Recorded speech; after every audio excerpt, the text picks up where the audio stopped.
Et si je vous disais qu'un empereur romain mort il y a près de 2000 ans détenait les clés de l'autodiscipline que 99% des gens recherchent désespérément aujourd'hui? Marc Aurèle a gouverné l'Empire romain pendant près de 2 décennies, affrontant des guerres, des trahisons et des catastrophes. Pourtant, au cœur de ce chaos, il a trouvé le temps d'écrire des réflexions personnelles qui sont devenues l'un des textes les plus puissants sur la maîtrise de soi jamais écrits. Aujourd'hui, je vais vous révéler ces 10 principes les plus transformateurs pour développer une discipline à toute épreuve. Restez jusqu'à la fin, car le 10e pourrait changer votre vie dès ce soir. Marc Aurèle a régné sur Rome de 161 à 180 après Jésus-Christ. Il est considéré comme le dernier des 5 bons empereurs. Mais contrairement aux autres dirigeants de son époque obsédés par le pouvoir et la gloire, Marc Aurèle était un philosophe dans l'âme. Au milieu des batailles sanglantes, des conspirations politiques et des épidémies dévastatrices, il prenait le temps chaque soir d'écrire ses pensées les plus intimes. Ces écrits, qu'il n'a jamais destinés à être publiés, sont connus aujourd'hui sous le nom de méditation. Ce qui rend ces textes extraordinaires, c'est qu'ils n'ont pas été écrits dans une tour d'ivoire par un philosophe déconnecté de la réalité. Marc Aurèle écrivait sur le champ de bataille, dans des tentes militaires, entouré de dangers. Il testait ses propres principes dans les conditions les plus extrêmes imaginables. Et ces principes, ils fonctionnent toujours aujourd'hui, 2000 ans plus tard, parce que la nature humaine n'a pas changé. Nos luttes avec la procrastination, la faiblesse, la distraction, l'autosabotage, Marc Aurèle les connaissait toutes, et il a trouvé des solutions. Alors plongeons dans ces 10 leçons intemporelles qui peuvent transformer votre discipline dès aujourd'hui. Principe 1. L'autodiscipline commence par la clarté de votre mission. Marc Aurèle écrivait « Je dois accomplir mon travail en tant qu'être humain. De quoi pourrais-je me plaindre si je fais ce pour quoi je suis né? Est-ce pour cela que j'ai été créé? Pour rester enfoui sous les couvertures, à chercher la chaleur? Cette question est brutale et brillante. Marc Aurèle comprenait quelque chose de fondamental. Sans une raison impérieuse de sortir du lit chaque matin, vous n'aurez jamais de discipline durable. Pensez-y. Quand vous avez une crevaison sur l'autoroute, vous ne restez pas assis à vous demander si vous avez envie de changer le pneu. Votre objectif est cristallin. Changez ce pneu rapidement pour reprendre la route. Vous le faites, point final.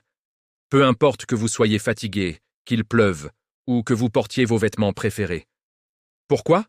Parce que l'objectif est clair et urgent.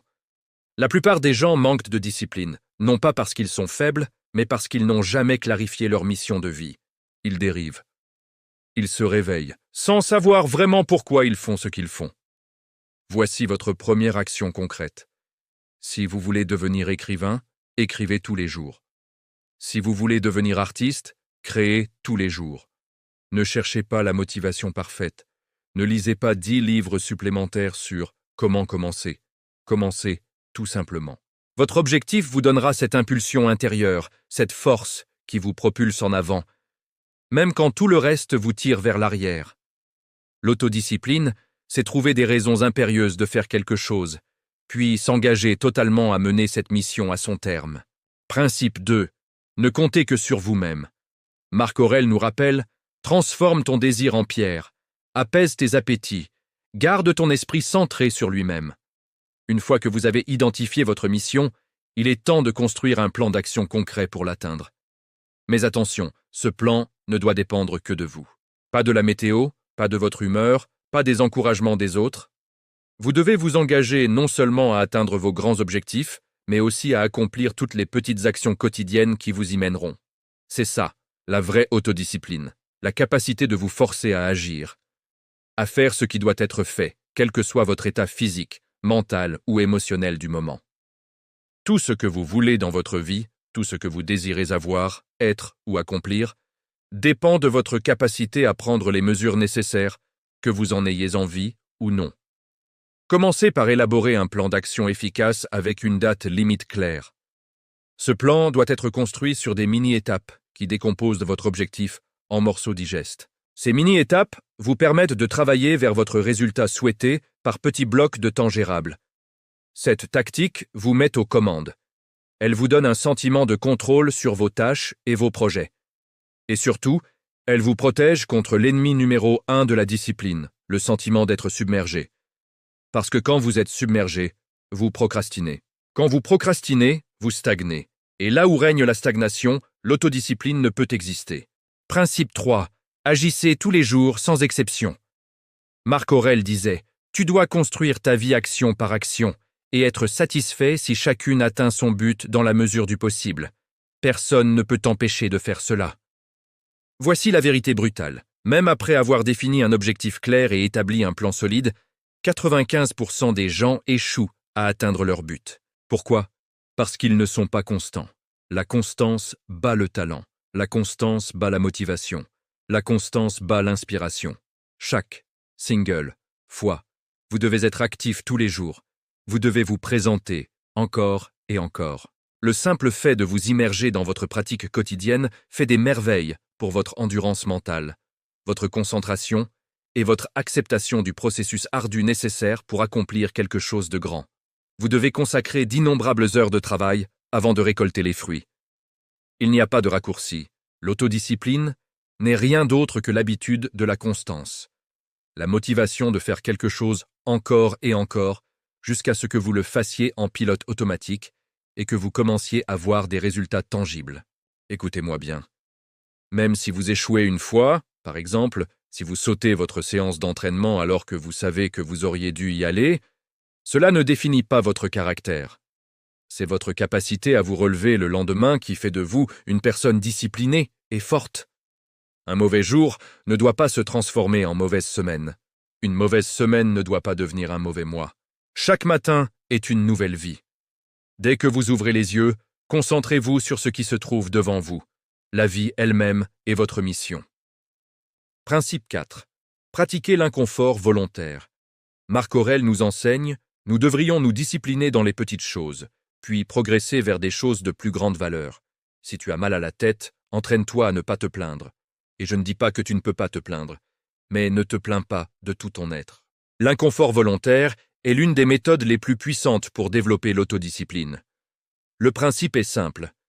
Mettez-vous constamment à l'épreuve en rendant votre vie volontairement inconfortable d'une manière ou d'une autre. Pourquoi? Pour vous endurcir pour le jour où vous devrez vivre ces difficultés pour de vrai. Voici des exemples concrets d'inconfort volontaire. Sautez un repas et ressentez la faim pendant quelques heures. Prenez une douche froide au réveil. Dormez sur le sol une nuit par semaine. Laissez votre veste à la maison quand vous savez qu'il fait froid. Donnez la moitié de vos vêtements à une association. Abandonnez les réseaux sociaux pendant une semaine entière. Rangez votre smartphone dans un tiroir pendant le week-end. Faites-le assez souvent et vous commencerez à comprendre viscéralement ce que signifie la pénurie et la difficulté. Et surtout, vous réaliserez que vous pouvez vivre avec ces deux réalités si nécessaires. Cette pratique vous donne une résilience profonde. Quand les véritables épreuves arrivent, et elles arriveront, vous serez déjà préparé mentalement. Vous ne paniquerez pas. Vous ne vous effondrerez pas. Parce que vous avez déjà visité cet espace d'inconfort volontairement à vos propres conditions. Principe 5. Maîtrisez la dichotomie du contrôle. Marc Aurèle écrivait « Tu as le pouvoir sur ton esprit, pas sur les événements extérieurs. Prends conscience de cela et tu trouveras la force. » Être constamment angoissé et dérangé par des petites choses est absolument terrible pour votre discipline. Vous avez un objectif, vous travaillez dessus, puis soudain des pensées de détresse à propos de quelque chose d'externe, c'est-à-dire hors de votre contrôle, vous font dérailler complètement. La meilleure chose que vous puissiez faire dans ces circonstances est d'appliquer ce que les stoïciens appellent la dichotomie du contrôle. Rappelez-vous constamment ce qui est sous votre contrôle et ce qui ne l'est pas. Si vous acceptez pleinement ce qui est hors de votre contrôle, vous connaîtrez une tranquillité profonde. Utilisez cette formulation simple la prochaine fois que vous serez en détresse et distrait. Est-ce que j'ai un problème dans ma vie actuellement? Non? Alors, ne t'inquiète pas. Oui? Est-ce que je peux faire quelque chose à ce sujet? Oui? Alors, ne t'inquiète pas, fais-le simplement. Non? Alors, ne t'inquiète pas, accepte-le. Cette clarté mentale est révolutionnaire. Elle élimine 90% de votre anxiété inutile et libère une énergie mentale colossale que vous pouvez rediriger vers vos objectifs réels. Principe 6. refusez la mentalité de victime. Marc Aurèle disait « Fais ton travail sans te plaindre ». Combien de fois avez-vous entendu ou dit ces phrases « Je suis né comme ça ». Je n'ai jamais appris à faire autrement. Mes parents m'ont donné de mauvais exemples. Tout le monde fait ça. Ce sont des excuses. Des excuses que les gens utilisent pour justifier de rester exactement comme ils sont au lieu de s'efforcer de devenir meilleurs. Vous devez assumer vos responsabilités. La mentalité du « pourquoi moi » est l'ennemi absolu de la force mentale et de l'autodiscipline. Vous n'êtes peut-être pas responsable de ce qui vous est arrivé dans le passé, mais votre vie future dépend entièrement de votre capacité à déterminer ce qui est sous votre contrôle maintenant et à prendre ces choses en main. Au lieu de vous apitoyer immédiatement sur votre sort, reformulez les situations. Il est certainement plus facile de rejeter la faute sur les autres quand quelque chose va mal. Mais seules les personnes ayant une véritable force mentale sont capables d'intervenir, même quand ce n'est pas leur faute, et de redresser la situation. Soyez cette personne qui prend des mesures, pas celle qui détourne le regard et rejette la faute sur les autres. Quand vous vous victimisez ou que vous vous culpabilisez, vous abandonnez le contrôle. Vous vous déchargez de toute responsabilité personnelle. Et sans sentiment d'appartenance, sans propriété de votre vie, les progrès significatifs deviennent impossibles. Principe 7. Maîtriser la gratification différée. Marc Aurèle demandait « Es-tu donc né simplement pour te sentir bien ? Au lieu de faire des choses et de les vivre, ne vois-tu pas les plantes, les oiseaux, les fourmis, les araignées et les abeilles vaquer à leurs occupations, mettre de l'ordre dans le monde du mieux qu'ils peuvent ? Et toi, tu ne veux pas faire ton travail en tant qu'être humain ? La gratification différée est la capacité d'attendre pour obtenir ce que vous voulez vraiment, au lieu de céder à ce que vous voulez maintenant. Imaginez que vous êtes à une fête où des plateaux d'aliments délicieux circulent, alors que vous essayez de perdre du poids. Si vous cédez et remplissez votre assiette, vous obtiendrez une gratification instantanée. Mais vous saboterez votre objectif à long terme. Si vous parvenez à résister et à passer la soirée à manger sainement, vous recevrez une récompense bien plus grande en fin de compte. Perdre ces kilos superflus et retrouver votre corps idéal. Cette capacité à résister à la tentation pour vos objectifs à long terme est au cœur de l'autodiscipline. Nous repoussons ce que nous voulons maintenant pour obtenir quelque chose de bien meilleur plus tard. Les personnes qui réussissent dans tous les domaines, finances, santé, relations, carrière, sont celles qui ont maîtrisé cet art. Elles peuvent regarder le plaisir immédiat dans les yeux et dire « Non merci, j'ai quelque chose de plus important à construire ». Chaque fois que vous pratiquez la gratification différée, vous renforcez ce muscle mental. Et comme tout muscle, il devient plus fort avec l'entraînement régulier. Principe 8. Ignorer les opposants. Marc Aurèle conseillait « Lorsqu'un autre te blesse ou te déteste, ou que des gens émettent des critiques, va dans leur âme, pénètre à l'intérieur et vois quelle sorte de personnes ils sont. Tu t'apercevras qu'il n'y a pas lieu d'être angoissé qu'ils aient une opinion particulière de toi. Chaque fois que vous sortez de la norme, que vous déclarez avoir un but spécial dans la vie et que vous allez faire tout ce qu'il faut pour l'atteindre, vous attirerez des opposants. Ces personnes aiment dire non. Elles sont peut-être vos amis ou votre famille, mais elles ont peur du changement et du progrès. Alors elles s'opposent à tout.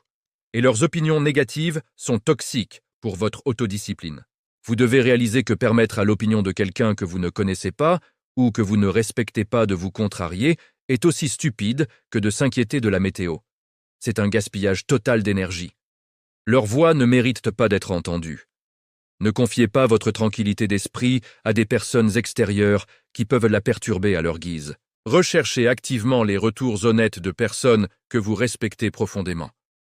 Mais si quelqu'un a l'habitude de critiquer systématiquement, ignorez-le complètement. Leur négativité n'a aucun pouvoir sur vous si vous refusez de lui en donner. Principe 9. Trouvez des modèles à imiter.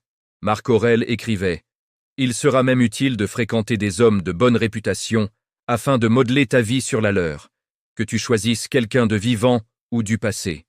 Maintenant, regardez vers l'extérieur pour trouver des réponses qui renforceront votre autodiscipline.